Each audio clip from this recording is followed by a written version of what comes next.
you for coming in. Let me start with you, Prof. What's your insight into the latest Nigerian elections? Because first you had a disputed presidential election, which many see or saw as a big flop, and now you've got a second round of voting, which INEC has been forced to postpone.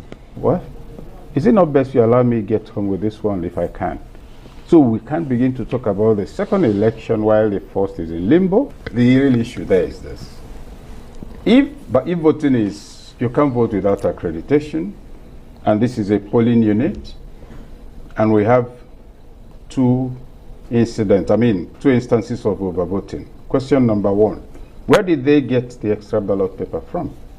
How come they voted?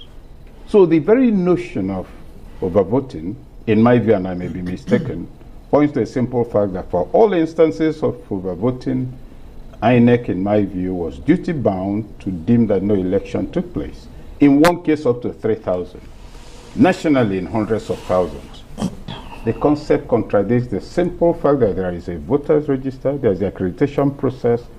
Some people got to the point that they voted and they found out the number was in excess. Also answer this question for me. How did you distinguish between the legitimate votes and the ones that are not legitimate, since you didn't use the beavers? And you know, most of these overvoting cases came from a particular part of the country. So we can't just insult ourselves and look facts in the face while doing that. I'm not also aware that there have been cases of prosecution or arrests. There was a video clip alleging that a certain Oluomo was a person in that video, and that a police constable or officer or whatever was. We saw the faces. That unit is known. The person posted there from the law enforcement agencies is known. The face of the man saying that certain people cannot vote there is known.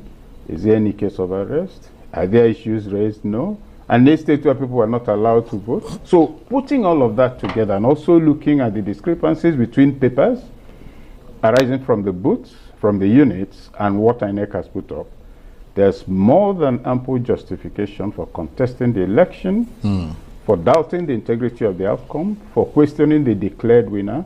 But three things must not be added to these things I've said.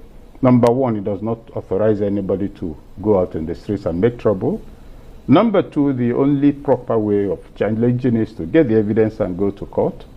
Number three, it would seem that a culture of endorsement of shamelessness is taking over the political space. Good point. Let me come to you, Donu. I mean, it's interesting, isn't it, that we're still trying to assess the extent of the technical glitches that led to INEC's monumental flop, as some have described it, in the presidential election. But repeatedly we were hearing from INEC almost daily, this is a system that can't be tampered with. All the promises, all the assurances, so much excitement, so much hope. Then the day arrives and it all turns into a bizarre spectacle, if ever there was one. I mean, what's the hardest part of this election process for you to accept? Everything. As in everything. Because I was one of those most shocked. Shocked for three reasons. Reason number one, Mahmoud himself. Yes. A very thoroughly organized, efficient, and self-respecting individual. Yeah, but to be fair, Mahmoud can't do it all himself. He has to delegate responsibility. Yeah. So, given who he is and all of that, he's not flippant, he's not frivolous. So if he didn't have his build-up facts, he wouldn't have been so adamant. He wouldn't have been so specific. He wouldn't have told us there must be the beavers. And you recall I also appeared on air a couple of times on this matter, and really making the point that if the beavers are insisted upon, we're going to have credible results. Absolutely. So that's on one side.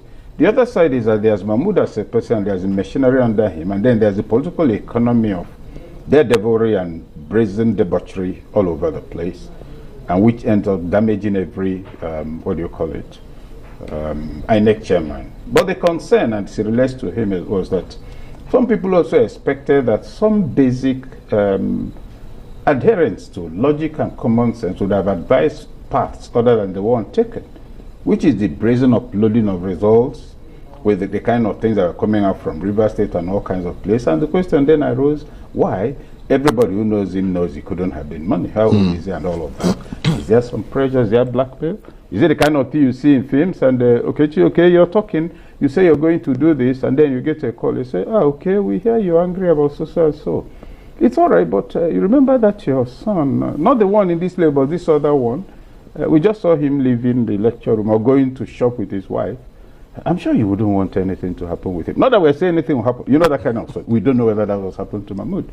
Now, the second thing you are talking about, what one found atrocious, not just unacceptable, is the point I made, which he has repeated, that all of this can happen.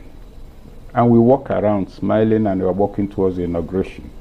And there's no indication that the evidence available to law enforcement agencies matter. Now, what's the incentive? You're giving incentive to misconduct. You're incentivizing mischief.